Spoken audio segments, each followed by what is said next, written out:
You are now in tune with Mamba Radio.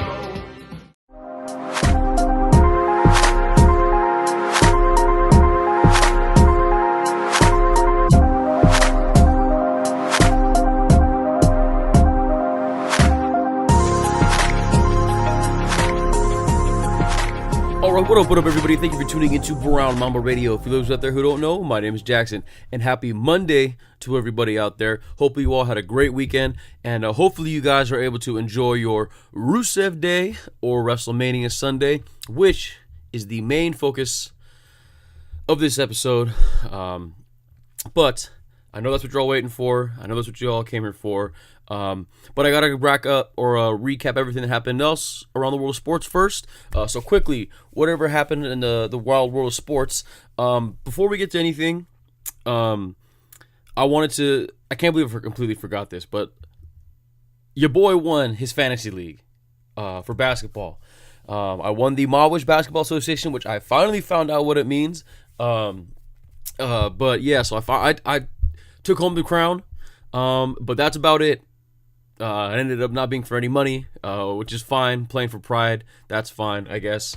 So yes, your boy is finally a fantasy league champion. As long as I've been playing fantasy basketball for like I don't know, maybe almost 10 years now or something like that. Never won. Got second a bunch of times. Didn't even make the playoffs even more. But it feels good. I can't lie. Honestly, it feels good.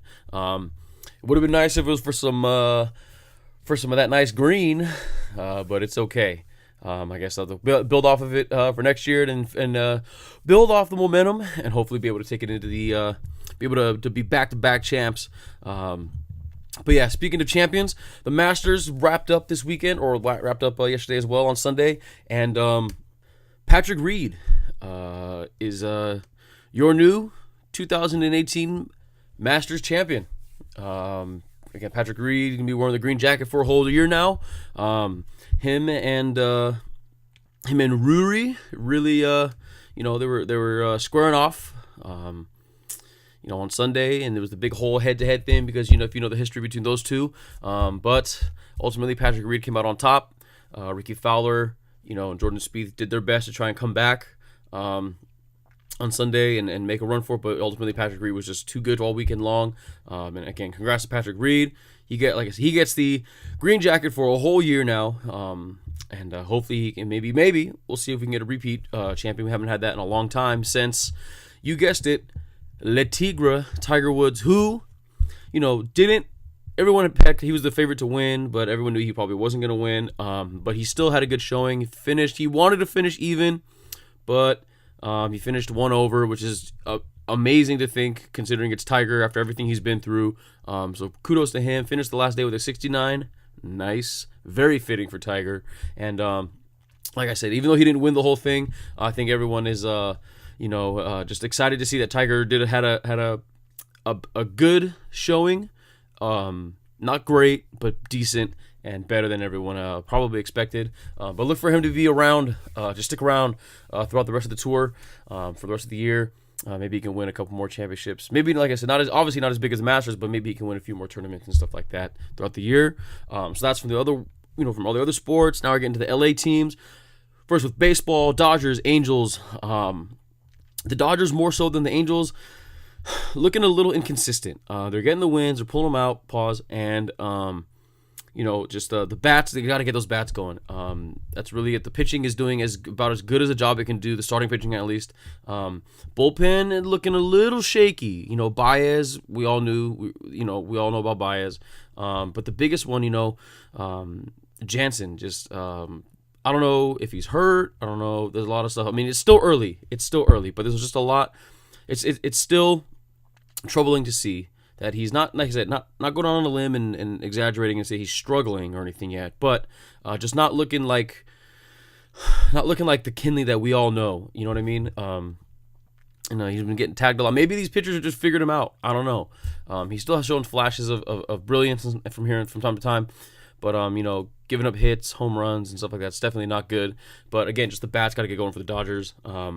like I said, and hopefully that can turn around when Justin Turner comes back. And again, it's still very, very early in the season, so not too much to worry about. I'm not too worried about the record yet. I mean, of course, every win matters. We all know that. It's the random wins that come in April, May, that ultimately, or you don't want to find yourself on the outside looking in come September, because of some games that you could have and should have won in April and May. So that's always what they say. But again, like I said, it's still early. Got plenty of time to pick things up, to get things going. For the Dodgers, with the Angels, they're playing a lot better than people thought. Definitely playing a little bit, like I said, a little less inconsistent than the Dodgers. But around the same, we're getting the same productions that we kind of expected from everybody else, as far as, how we all thought they were going to go. But Shohei Ohtani is absolutely killing it right now. He made his Angel Stadium debut last night, or yesterday, during the day, and just lights out baseball again. As a pitcher this time, we all know he had 3 straight games with a home run and monster shots at that, not even just little rinky-dink lineas that just barely clear the fence. I mean, we're talking putting him in the freaking fountain in the rocks, dead center. So yeah, he's getting it done with the bat, also getting it done on the mound as well. He had a perfect game through, I believe, 7 innings yesterday.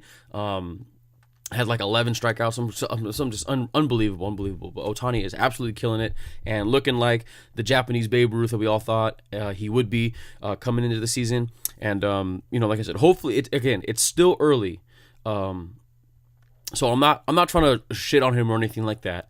It's completely impressive, and he's completely living up to expectations so far. But again, it is very early. It's a long season. It's a marathon, not a sprint.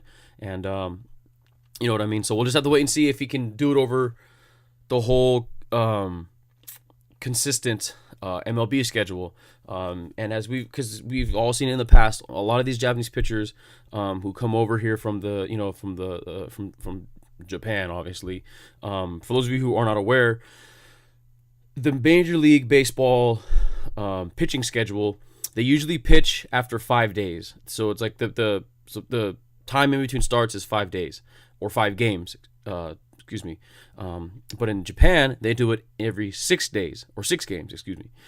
So that doesn't seem like a lot, but in the long run of the season, that's a lot of games if you add them up. So it's an extra maybe like 6-7 games that you're adding another 500, or another anywhere between 70 to 100 pitches, which is per game, and then do the math. You know what I mean? So it's a lot more pitches, and that's not including all the practice time and all that stuff. That the MLB schedule is a lot longer than the Japanese baseball schedule. So that's been the issue that's hindered a lot of Japanese pitchers in the past. Guys like Daisuke Matsuzaka, guys like what was it?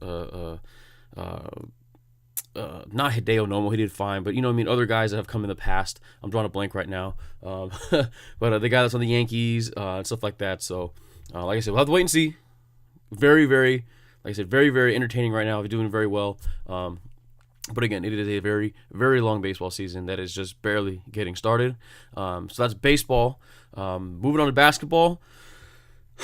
Starting off with the tough news. With the Clippers, it's officially done for them. They are officially, mathematically, every other kind of out of playoff contention. It's quite the fall from grace for the Clippers. Starting off, I believe, like in the 5th seed at one point, and then sliding all the way down out of the playoffs. Obviously, the Blake Griffin trade was huge for them. Injuries throughout the season kind of hurt their season. But they are officially done with their loss. I told them, I mentioned it last week. They needed to win all their games, and then and they also needed a little bit of luck from the other teams that were playing, but it just didn't swing that way for them. And it's going to be a long off season for the Clippers, and just a whole lot of questions about where do they go from here. That's the big question, but from that one question are so many questions. What do they do with the personnel on the floor? What do they do with the personnel in the front office? What do they do with the coaching situation? Just so many questions. You better believe there's going to be a nice little Clippers special edition episode about all this, so stay tuned for that. Same thing goes for the Lakers, which, Lakers, it feels like they are fully embracing the fact that their season is done. Their season was done quite a while ago. We all know that. But again, we didn't have any, I say we like are on the team, we didn't have any expectations for them really, other than just, hopefully they play well. Hopefully the team can stay healthy, and hopefully the guys can just start gelling together, building chemistry and stuff like that. And so, like I said, they're starting to play more the G League guys, playing a little bit more G League guys, getting a little bit more of the bench guys some more minutes. A lot of the starters' minutes are strictly for reps, so that they don't get rusty or anything like that, and they keep going. And so fully embracing the old the philosophy I always put out there that I believe that they should have adhered to, where they keep it close for as close as they can. For as long as they can, and then ultimately, just kind of, whether they do it on purpose or not, fall apart at the end, get the loss, so that way they keep their good lottery pick standings and stuff like that. So Lakers fully embracing that, as it seems. There's a few more games left in the season. I'm definitely going to be going to the Clippers-Lakers game for the last game of the season, I believe, in a couple weeks. So if you are also going to go to that game, let me know. Let's try and link up. Let's go. Let's enjoy it. Let's cheer for Lakers over here. I don't know about you guys. It's technically a Clippers home game, but we'll have to see. It's all fun and games. It's essentially every Laker Clipper game is either a Laker home game or Clipper home. It does not matter who is home or away, or it doesn't matter if there are championship banners up in the rafters, or if there are whatever they have now. Before it was the pictures of the selfies and whatever it is now. So yeah, that's how it was around here. For our LA sports. But now it's time to get to what you've all been waiting for, the Brown Mamba's Wrestlemania review. So, unless you were living under a rock, WrestleMania 34 was last night. And all I'm going to say about it is that I just have a lot of questions. I'm going to try to quickly go through the card, giving my opinions. I don't want to give a whole play-by-play of what happened. I'm just going to give, a brief synopsis of what happened, and then just my thoughts on it. Maybe a little ups and downs style throughout, Simon Miller style. Shout out to Simon Miller. But as a whole, WrestleMania started off actually really good. A lot of good matches. We obviously saw the pre-show or the kickoff show had both battle royales as well as the cruiserweight championship match, and then but it started off okay, and then it got a little bit better. Like I said, the actual main card started off great, or I wouldn't say great, but started off really, really, really good, and then it just got progressively weirder and weirder. I don't mean weird not weird in the traditional sense of the weird, but just got just odd, strange booking decisions, really confusing. Like I said, just left me having a lot of questions scratching my head. So let me just try and, you guys know me. I said try. That's the big key word here, is try, because I'm really gonna try to to keep it, as my dad says, 10 words or less. But you guys know me, so that's why I'm just gonna get to it and just go with it and see how it goes. But starting off with the Andre the Giant Battle Memorial or Battle Royal Memorial, whatever. Typical Battle Royale clusterfuckery going on. We all knew, it's all the undercard guys, so that they can get their WrestleMania check, which is fine. But like I said, just the usual shenanigans that go on. I don't know how many guys faking like they're going over the top rope. I don't know how many times Dolph Ziggler had to do the whole Shawn Michaels dangling his feet thing. Guys getting swerved and looking like they're going to stay alive, and they get pushed over and all that stuff. So, but speaking of swerves, it was a good, not swerve, but it was a good mislead or misdirection, where the final three were Baron Corbin, Mojo Rawley, and Matt Hardy, where it's oh, damn, they really might make Baron Corbin or Mojo Rawley, they might already start doing two-time champions, or two-time winners, excuse me. But that didn't happen because as soon as the three were about to square off, spooky dooky noises, spooky dooky videos, boom, Bray Wyatt's back. And out of the lake of reincarnation, and Bray Wyatt actually helps Matt Hardy, who deleted him about a month ago on Raw. So it's very interesting. Very interesting. We don't know the extent of it. They didn't say anything. All Matt Hardy did was just look at him with excitement, and it looks like they're teamed up. They did the pose afterwards together and all that. They hugged, and so like I said, we're gonna have to wait and see. Maybe there's a broken or woken Matt and Sister Abigail storyline down the line. I don't know, but either at the end of the day, Matt Hardy is your Andre the Giant Memorial Battle Royale winner, and Bray Wyatt is back. We'll have to see whether or not or how Brother Nero plays into this.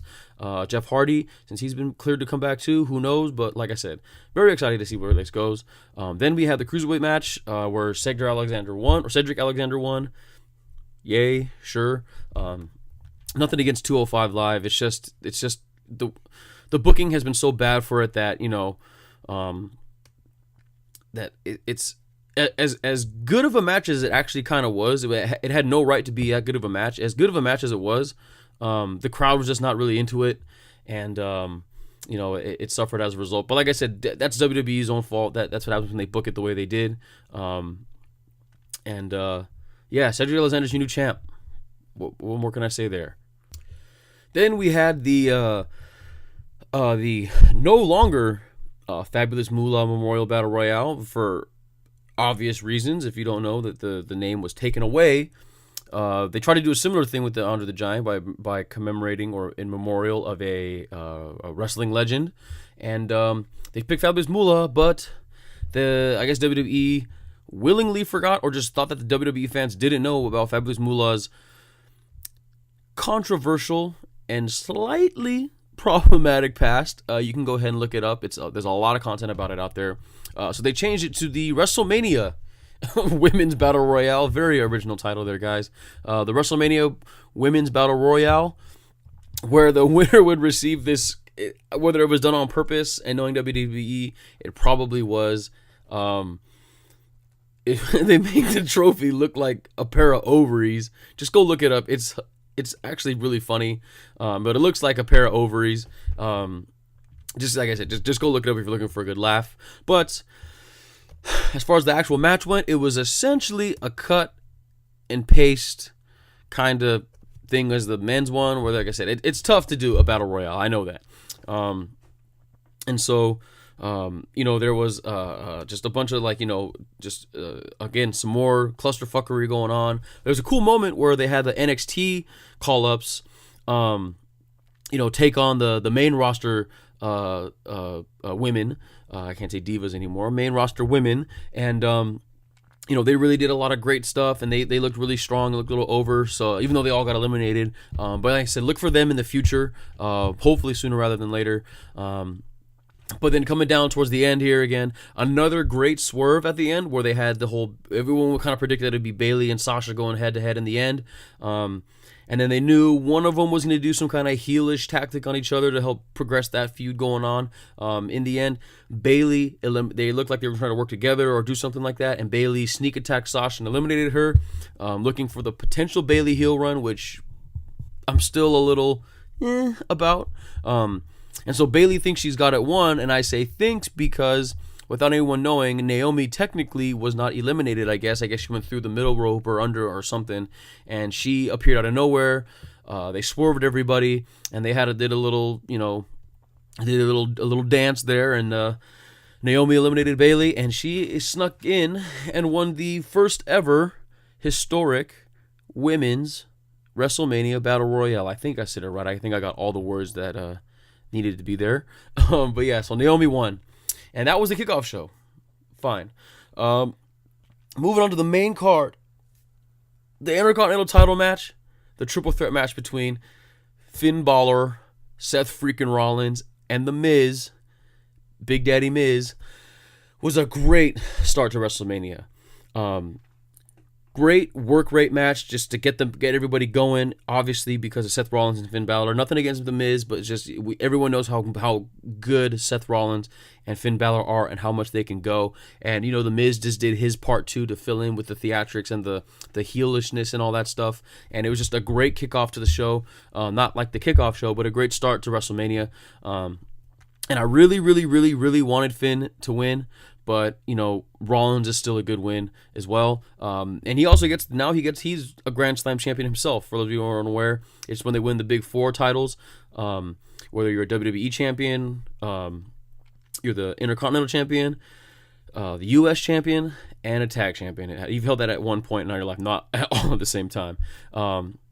But like I said, even though I wanted Finn to win, Rollins is still a good champ right now. The belt looks good on him, and it's a good way to keep building a storyline and the feud between Finn and Seth Rollins, because we all know that there's still a lot of bad blood between the two since Finn defeated Rollins for the Universal Championship, for the first ever Universal Championship, and also Seth Rollins is the reason why Finn Balor got injured.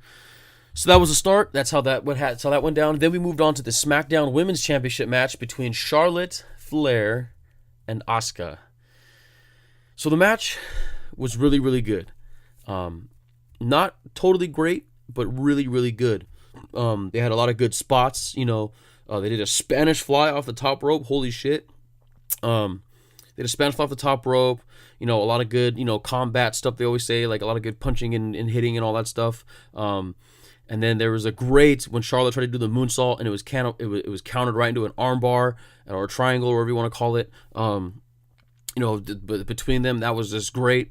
They were going. It looked like it was going to be a classic. And then Charlotte locked in the figure eight, and Asuka tapped out. And then the match was over, and the streak was over. And I was so confused, if you had a picture of me at that point, my jaw dropped. I was so just like in awe, like what the heck? Like, it was kind of just, initially my thought was all that build for almost 2 years, all that essentially for nothing at this point, for nothing.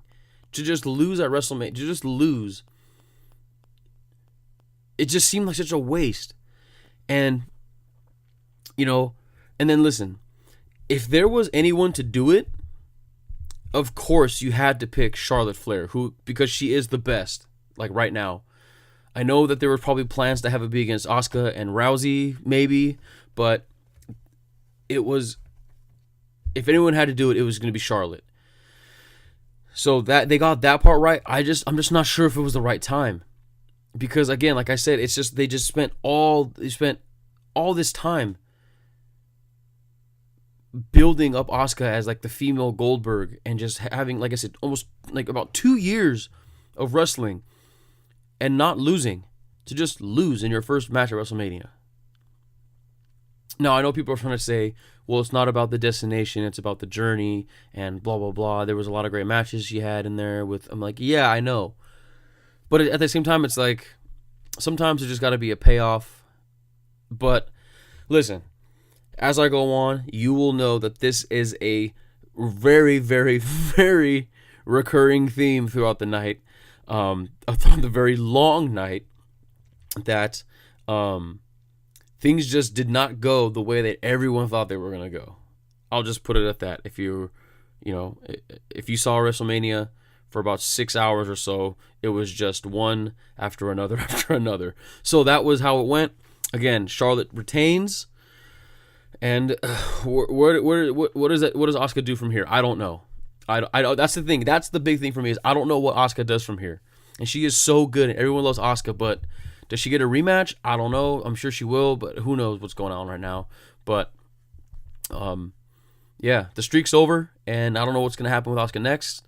But immediately after the match, a referee ran down to notify John Cena, who they showed about fucking 100 times sitting ringside, just because the whole thing was he's like, if I don't have a match against the Undertaker, I'm just gonna go as a fan and spectate, blah blah blah. Then again, after the match, a ref ran down to John Cena sitting, ringside, who I think was sitting next to a pregnant Hillary Swank. I haven't Googled that. That's what it looked like, at least.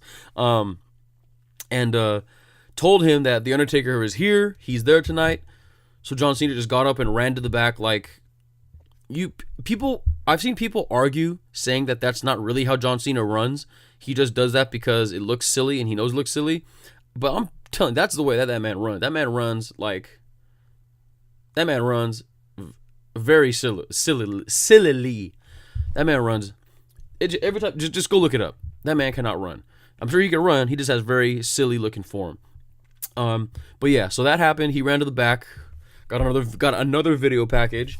I think WrestleMania, quick tangent, I think WrestleMania is 7 hours long almost, and about an hour and a half of that is quote unquote commercials or video packages, and other stuff that just does not need to be there. Like I said, I mean, I get that, they need to show the video package before the match to build it.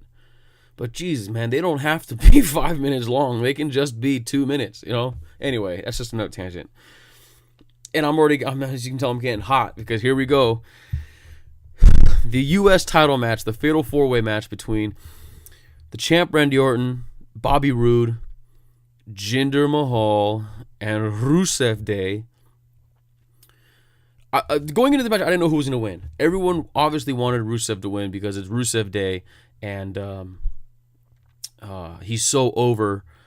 But, it's like, damn, do they give it back to Bobby Roode? Does Randy Orton retain it? And I guarantee you nobody thought that Jinder Mahal was going to win, but here we are. Jinder Mahal won with a pin.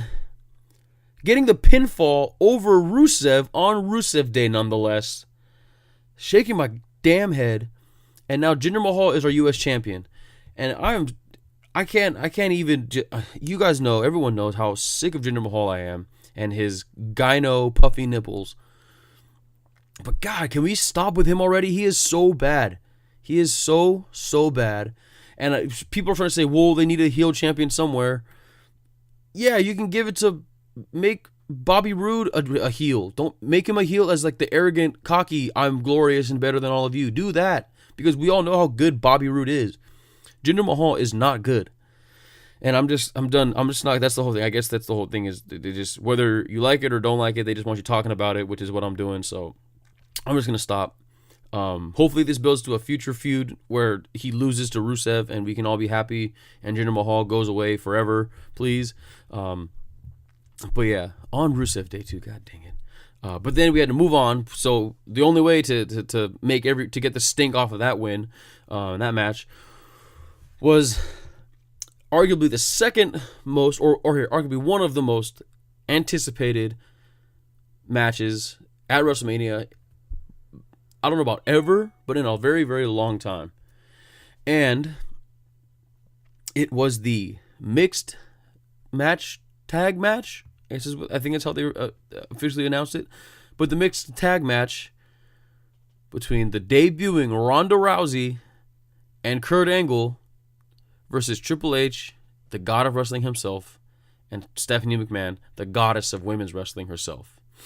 Now listen, that match was fun and entertaining when it had all it almost had no right to be as fun and entertaining as it was.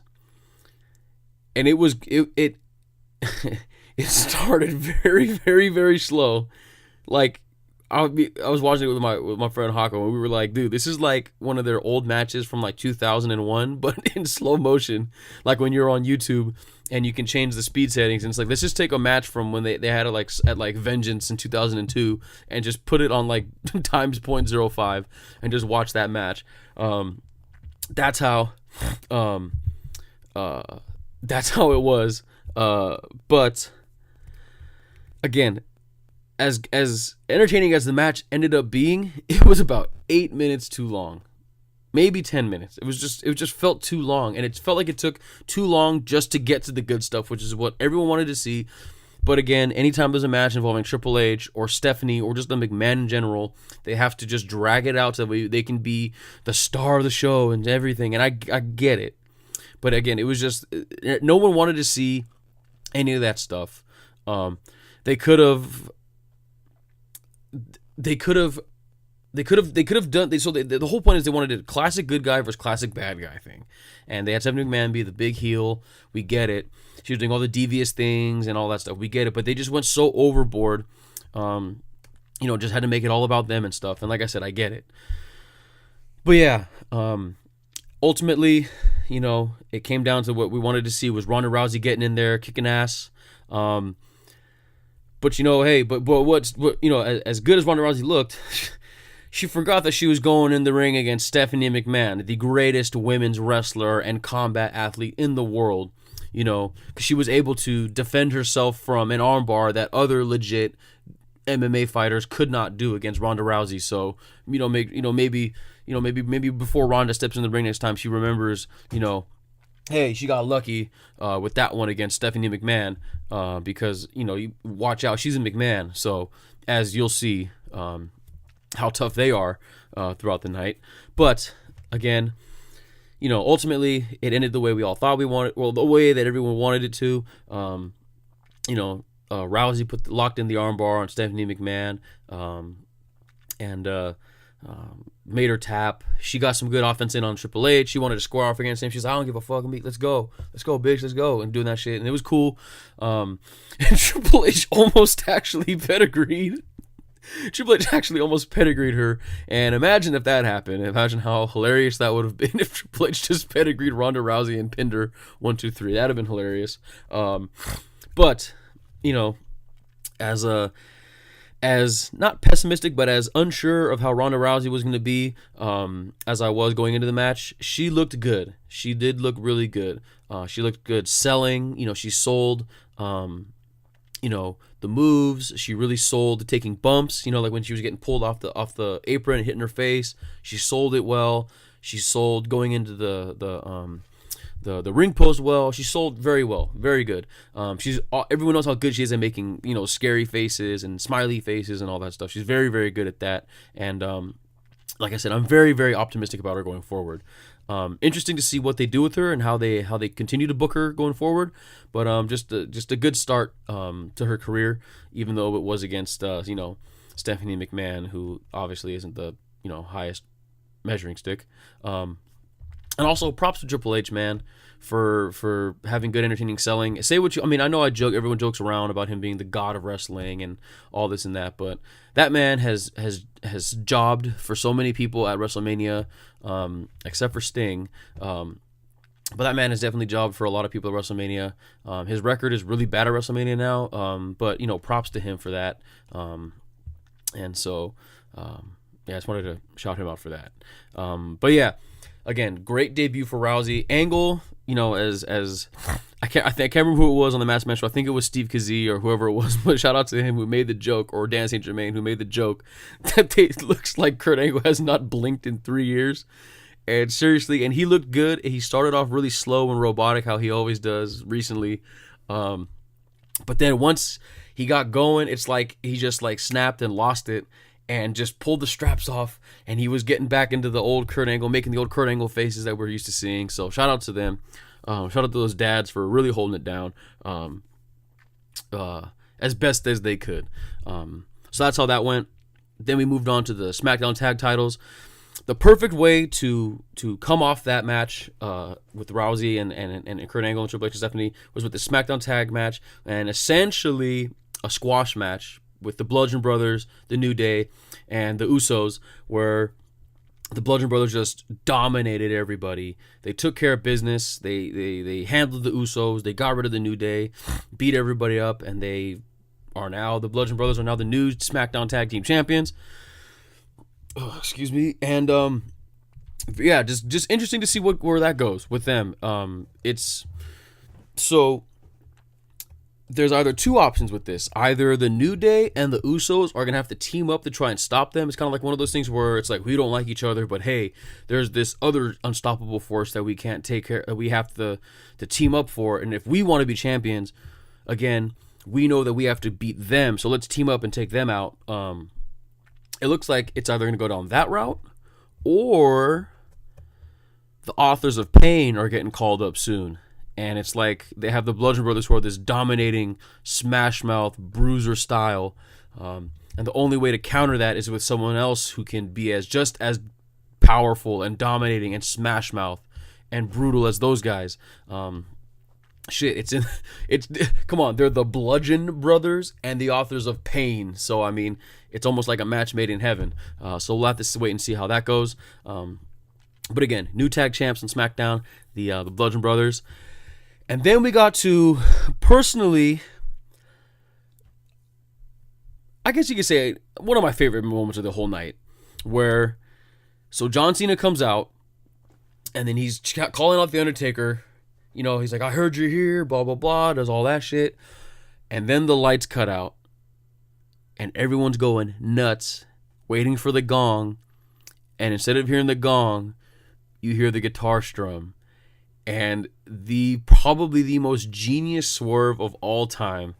And Elias comes out, and everyone is just booing the living shit out of him for, like, again, I just said, the most genius ultimate swerve of all time.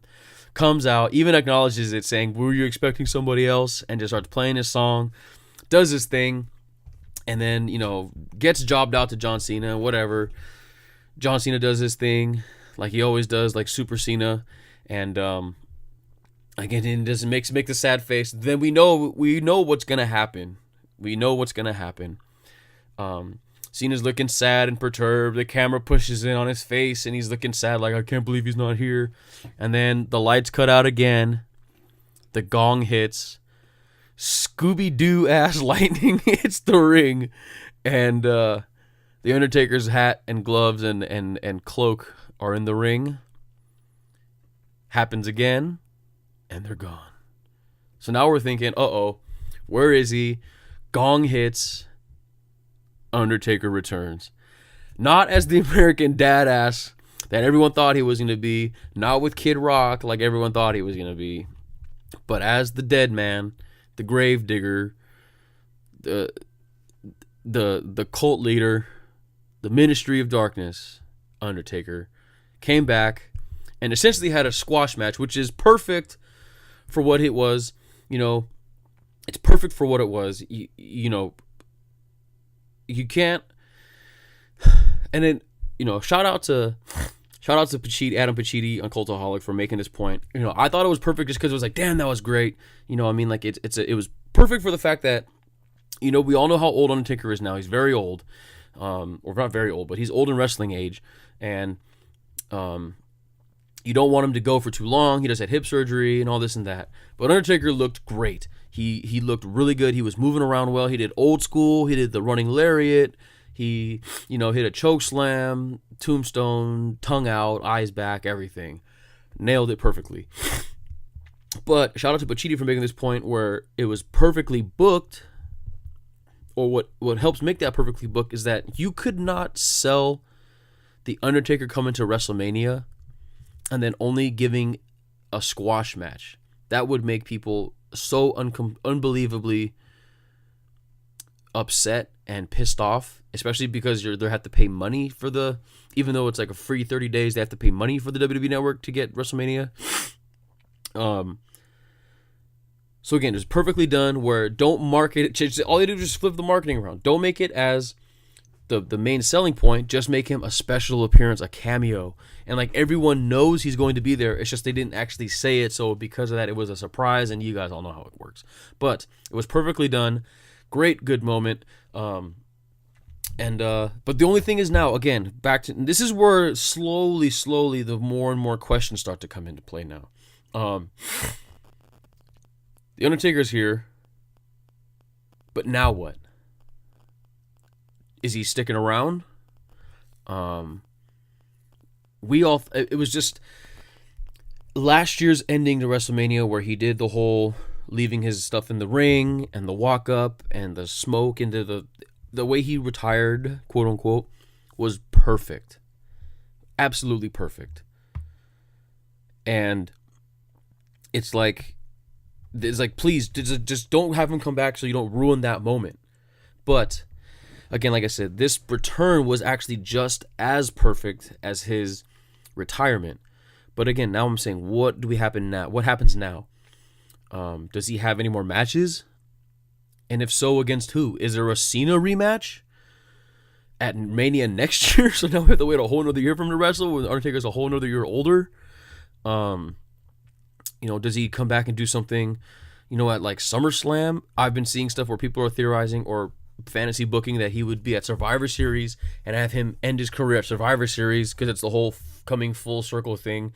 He made his debut at Survivor Series like 30 years ago or whatever, so just a lot of questions and not sure what to do. And then it couldn't have happened against a more perfect guy because John Cena, no matter what he does, he'll always be over. He doesn't get buried. And then here comes the John Cena comeback tour, which is, as I'm sure Smark fans like me are just dying to know about or can't wait for. But nonetheless, great comeback. The Undertaker's back. It was perfect. I really, really, really wanted to see him come back as the American Badass, or as I said earlier, the American Dadass, because he's old now, riding on the motorcycle and all that stuff. But hey, beggars can't be choosers. Taker's back. It was great.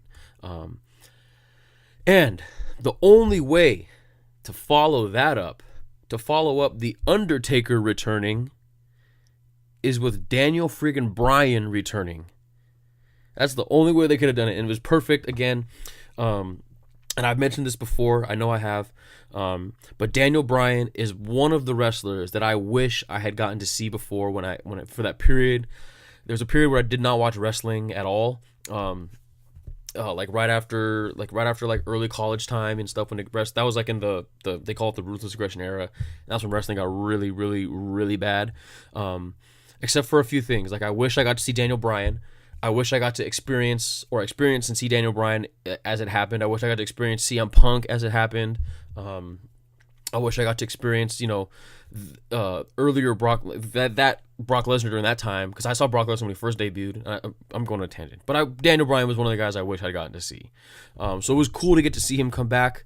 I did my homework, so like I said, I know about everything about him and his getting buried and all the Royal Rumble stuff that happened, and then him obviously coming back at WrestleMania 30 and winning. So I know all about that. And, it was good to have him come back.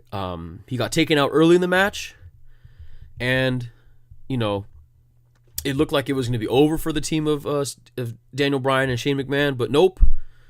Sami Zayn and Kevin Owens forgot that they were dealing with a McMahon here, and not just any McMahon. Shane McMahon, the toughest wrestler, not just in WWE, but in the whole goddamn world. And he held his own. He was hitting him with those money punches. You know what I mean? He was hitting him with those punches and nailing them, shuffling his feet. And I know I'm talking shit and just whatever, but he nailed the coast-to-coast kick on Sami Zayn. And I'm obviously joking and being, very, very, very facetious. But for those of you who don't know, Shane McMahon did have some kind of medical emergency. Initially, I heard it was diverticulitis. Another time, someone else said it was a hernia. So I don't really know what's going on. But he was on vacation with his family, and something happened where he got sick or got injured, whatever. But something happened, and so he just came into the ring, and for him to do what he did on what seemed like a pretty serious condition or serious situation, props to Shane for that. And like I said, we're all joking, but props to Shane for that. But Shane McMahon held his own, and that's just in time for Daniel Bryan to come back. It was perfect. Daniel Bryan did all his greatest hits. He did, all his knee strikes, his yes kicks. He did all his flips and all that stuff, and his tope suicidas and all that shit. Eventually topped it off, got Sami Zayn in the yes lock and made him tap. Great feel-good moment. Like I said, everyone's happy to see Daniel Bryan come back. We all knew this was going to happen, but great to see Daniel Bryan come back. But as great it was to see Daniel Bryan come back, the stipulation for the match was that if Sami Zayn and Kevin Owens lost, they were to be fired from SmackDown. And they lost. So people are not sure what's going to happen with them now, obviously. another, like I said, again, the questions are starting to come up now. Like, what happens to them now? Do they just, obviously they're not going to leave entirely. They're going to stick around. They're too good to not have around.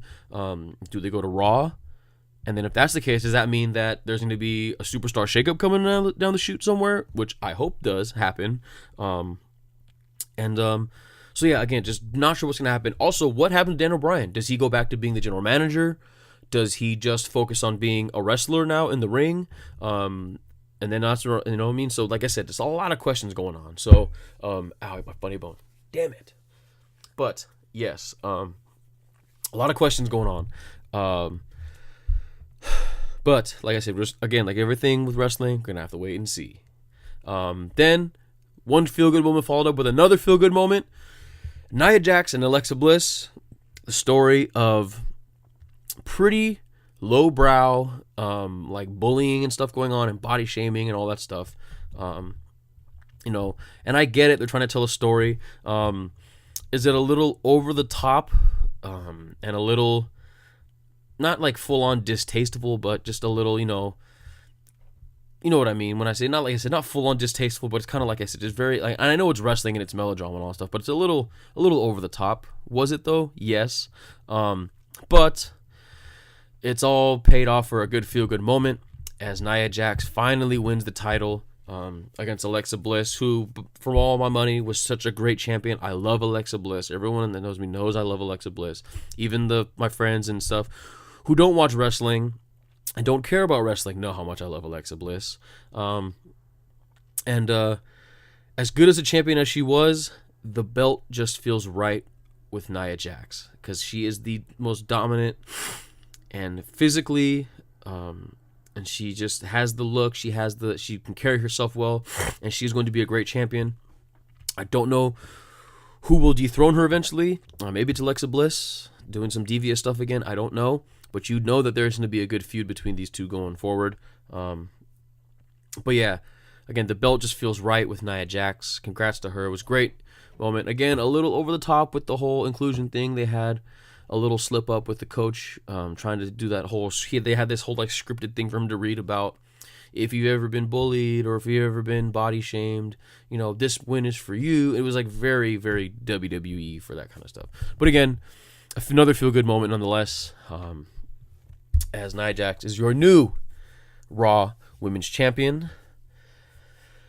All right, and now this is the turning point in the night where things started to get really confusing and really weird, and just really like the whole thing where a lot of us have that same feeling where when WrestleMania was over, you just kind of sat there with this look on your face like did that just happen? Like what? Kind of, and like not in a bad way, but not in a good way either. Just very kind of like scrunching your eyebrows, kind of like looking around even though there's no one there, kind of feeling.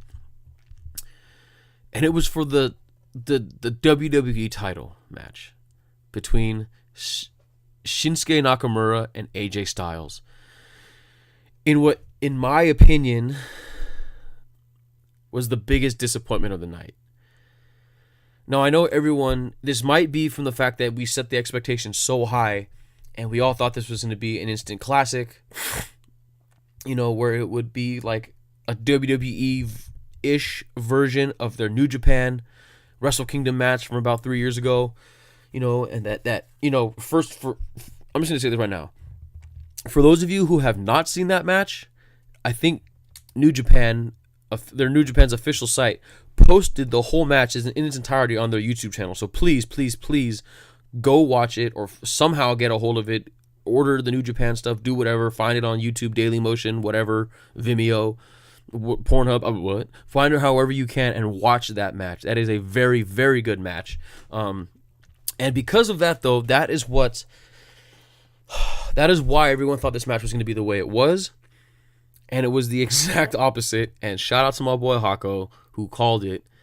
He just, like, right before the match started, he looked at me and he's like, man, what if they drag this thing out like WWE style? Like, they just really drag it out. And I'm like, don't say that. Because then as soon as he said it, it was in my mind. And I'm like, you know what? That might happen. And sure enough, it dragged out.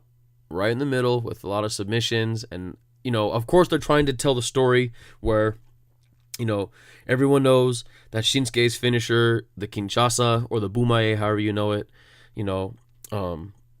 is in his finisher is the Kinshasa, and most of his offense is based around his kicks and his leg strikes and all that stuff. But, AJ Styles has to take out his legs, and then Shinsuke Nakamura has to try and do what he can to take out AJ Styles' arm, so he can't really hit the phenomenal forearm, or he can't really grip or lock in a Styles clash or anything like that. So they had to do that stuff.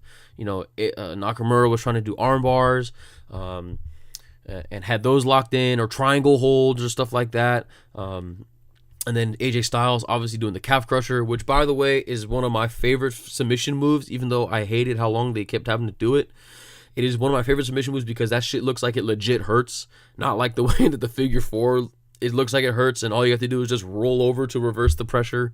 But yeah, the calf crusher legit looks like it fucking hurts. And so he kept doing the calf crusher and locking it in and dragging the match on. And so, they had some good spots, where they had like a lot of like strikes and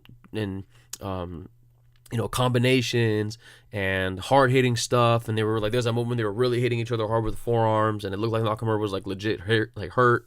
They had a lot of good counters and stuff like that. And then all of a sudden, AJ Styles hits the Styles Clash. 1, 2, 3. The match is over in about 15, not even 20 minutes. It was like, what the? And everybody was just kind of confused, and I was just so upset and disappointed and again confused. I'm like, man, what the heck? And I think I forgot to mention it earlier, but at the end of the Charlotte-Asuka match, Asuka grabs the mic, gets on the mic, and says, Charlotte was ready for Asuka, and congratulations. And then they hug in the ring, and they have this big thing where it's like respect, blah blah blah. And that was the basis of the Shinsuke AJ Styles match. It was like, we respect each other, let's go have a good match. And so AJ Styles and Shinsuke Nakamura have a similar moment in the ring. He grabs the belt, and he acts like he gets on a knee, and he's awarding it to AJ Styles. And as AJ Styles accepts it and holds it up, Shinsuke Nakamura just whammo, low blows the shit out of AJ Styles and just nails him. And we get the Shinsuke Nakamura heel turn. He starts kicking him and stomping on him in the ring, kicks him out of the ring, beats him up a little bit more on the outside, and acts like he's walking up the ramp, and then just turns around and hits him with the Kinshasa outside. And, just very, very surprising and shocking, considering that the basis of Shinsuke Nakamura, he's this not happy-go-lucky kind of character, but just like the most charismatic, happy-go-lucky-ish kind of guy, where it's like, not happy-go-lucky where he doesn't care, but it's just very like free-spirited feeling, and he's kind of like, let's go, like I'm very positive attitude. He exudes a positive attitude, and all of a sudden he just becomes a heel out of nowhere. Now, I'm gonna start with the good stuff. This is what I've been seeing stuff. I've been reading and seeing a little bit of stuff like that. So it's partially good because it gives Shinsuke Nakamura a chance to kind of change his character, because he just kind of he hasn't really connected with the fans in a mainstream way that I think we all thought he would, especially smarky fans who know him from New Japan and stuff like that, and have seen his matches, and not even just New Japan, but even in NXT, which again is a little bit more of a smarky fan base anyway. But he hasn't really been able to connect with a widespread mainstream audience the way that people thought he would. Like, he has the cool entrance, but that's about it. And again, this is partially WWE's fault because they have not let him have matches where he can show off what he's all about in the way that they've let AJ Styles do it. Even though AJ Styles came from New Japan as well. Didn't help that they had him lose to Jinder Mahal a couple times and shit like that. But anyway. So, again, it gives him a chance to maybe change his character and get more people to pay attention to him and maybe be able to invest in him a little bit more. Which is good. The bad thing, though, is initially what I said when we were watching is now, because they make him the bad guy, unless they can book it correctly, and even if they do book it correctly, there's always now they run the risk of falling into the, oh, he's just a dirty foreigner territory, and people are gonna hate him because he's not from here, and you're gonna get those type of people coming out of the woodworks and saying, he's probably not gonna do the whole anti-American thing, a la Iron Sheik, or the way that they tried to do subtly with Jinder Mahal, which was so stupid in 2018. Why are they doing this? But they just fall dangerously close again, like I said, to again, like it's just having him just become like a dirty foreigner character, which is horrible, and has no place in 2018, and especially has no place for a guy who doesn't need that to be good, like Shinsuke Nakamura. So I just, again, like everything wrestling, I'm nervous, but I'm optimistic that they'll book him correctly and they know what they're doing with his heel turn. And again, they can maybe have a little bit more of an emotionally invested match between AJ Styles and Shinsuke Nakamura going forward. Hopefully. I hope. Because we need to see that match. We need to see a good match between them. It's just something that WWE has not had in a long time. So, like I said, I hope they get it. I just hope they get it.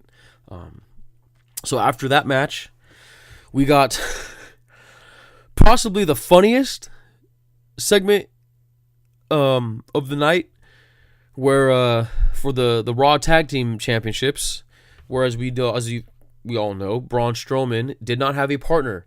He teased it could be Brain Strowman, which was fucking hilarious, and just shows you that Braun Strowman is going to be so huge for the company, hopefully, and he'll hit main event and be champion and just hold that belt forever, starting next year at WrestleMania.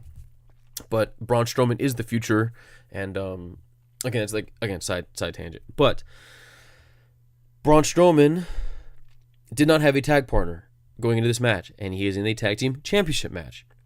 So he comes down to the ring after destroying the Bar's New Orleans Mardi Gras float that they came in on, and comes out and he says, who's going to be my partner? He's like, it's not someone in this ring and it's not somebody in the back. And so everybody's like, what? And he goes, it's someone in this crowd. And I was like, oh my God. That is such a cheap way. It is literally the cheapest way possible to keep heat. Because that's always the biggest thing is keeping the crowd involved between, or usually right before the main event, or in this case, sandwiched between the two title matches that people have been very, very excited to see. And the cheapest way to keep the crowd involved is to literally get the crowd involved. And so Braun Strowman was like pointing to the crowd, and everyone's just going nuts. Everyone he's looking, he's like, is it you? Is it you? And goes into the crowd and finds Nicholas, I don't know, maybe 10-year-old boy, pulls him out of the crowd, and Nicholas and Braun Strowman and Nicholas are your new Raw Tag Team Champions. And this is, a lot of people are mad, and I understand why. But I think it's genius in a way. One, it's the best way to make Braun the tag team champion, or champs, I guess, however you want to call it, by himself, which is kind of what people were wanting. Because it's like, I was telling my friend earlier, I was like, yo, like, he's like, who's his partner? I'm like, dude, there's rumor that he might be by himself. And I'm like, imagine that image of Braun just holding up both belts by himself. Like, imagine that. And as good of an image that would be, that would completely bury Sheamus and Cesaro.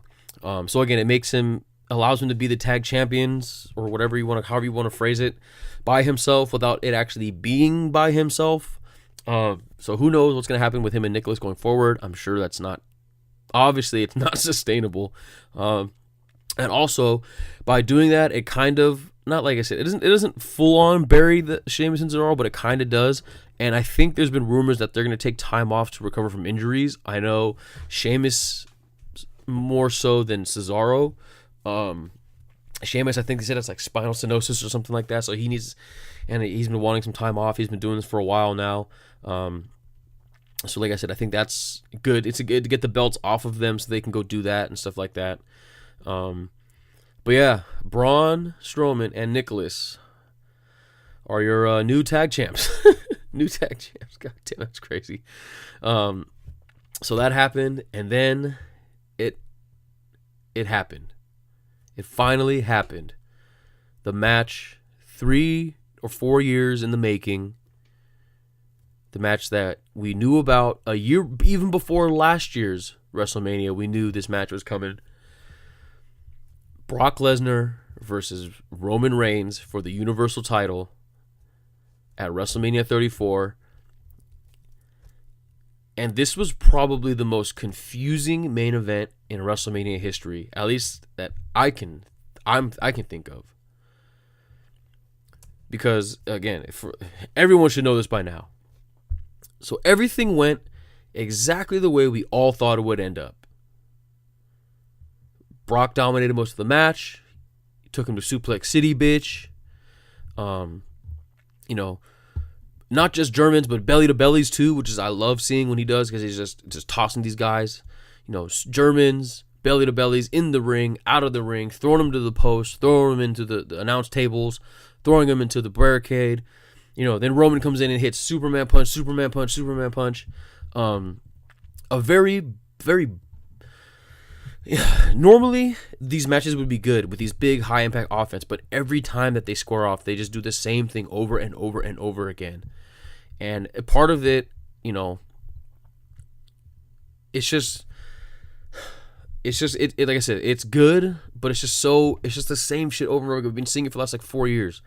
So they keep doing the same thing over and over and over again. A couple spears here and there by Roman, and then it's like, all right, Brock's going to do it. Hits him with an F5, Roman kicks out. Hits him with another F5, Roman kicks out. Kicks out of like 4 F5s essentially in a row. F5, the most dominating move, the move that it only took one to beat Samoa Joe. It only took one to beat Braun Strowman. It only took one to beat Goldberg. The most dominating and unstoppable move in wrestling. Roman Reigns is kicking out of him like they're freaking, drop toe holds. And then they go outside, and Braun Strowman hits Roman Reigns with an F5 through the announce table.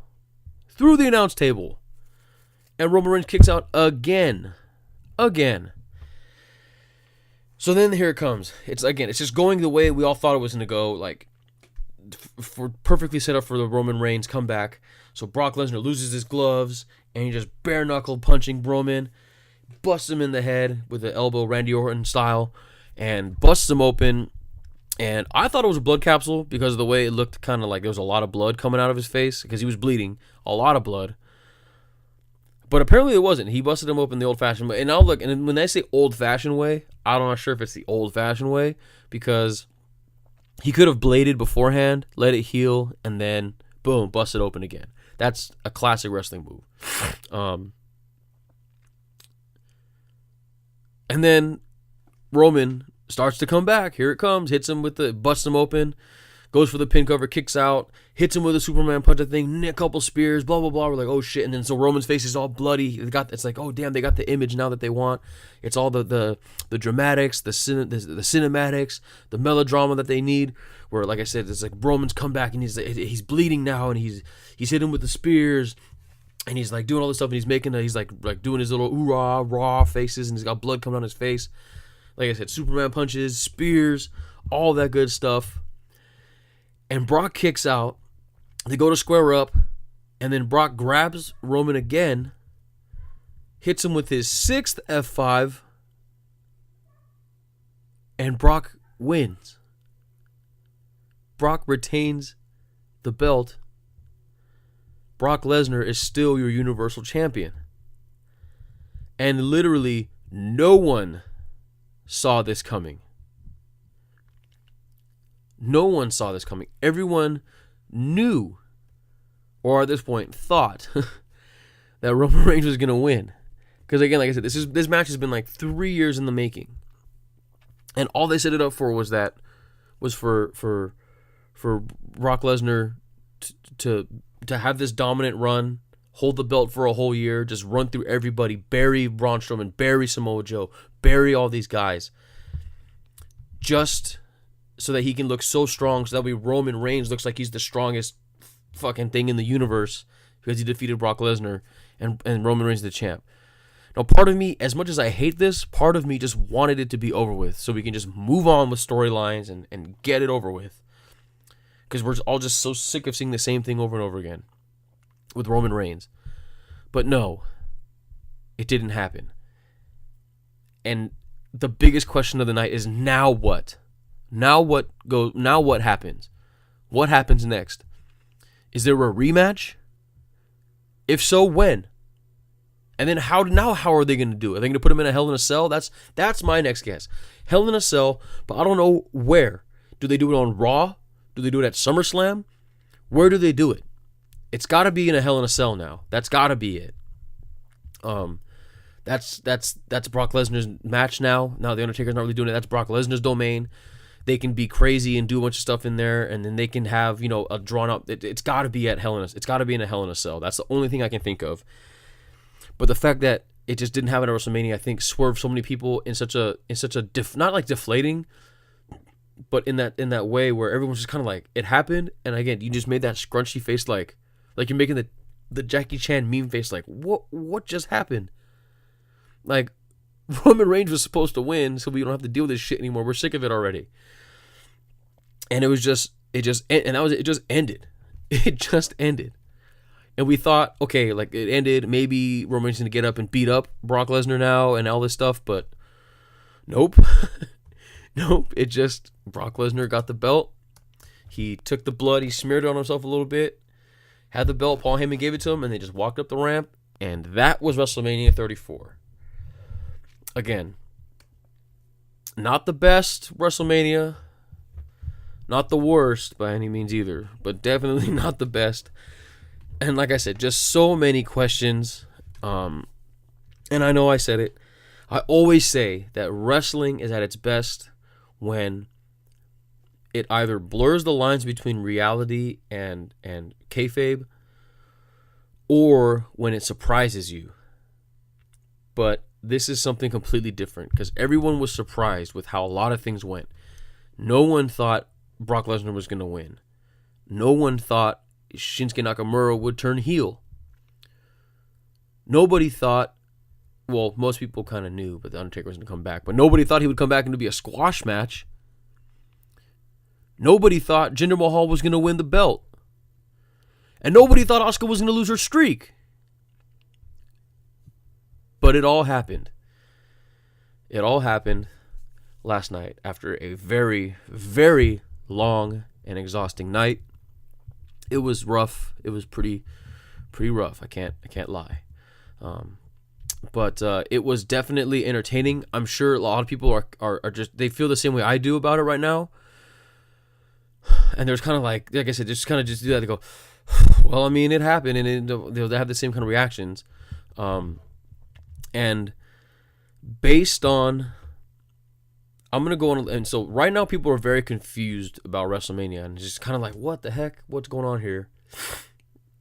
And I think that the booking going forward for this next year, how this goes, is going to determine whether this WrestleMania will be considered a classic, and like, oh, it actually all made sense. And there's now we know it'll where it looks like I said, it'll be accepted and liked, or the people are gonna fucking hate it for all the stuff it did.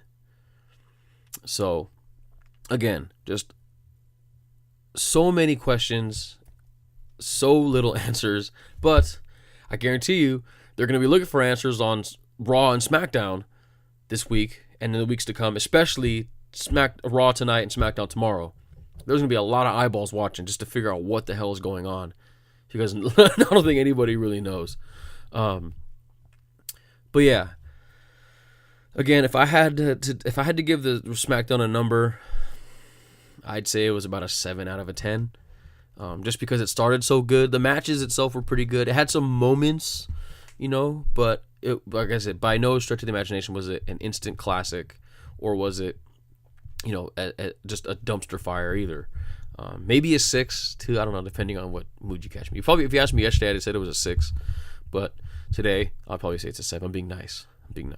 But yeah, a lot of questions. The biggest one, I think, though, is there going to be a superstar shakeup? I hope so. There's just a lot of people who are getting stagnant and stuff like that. So, we'll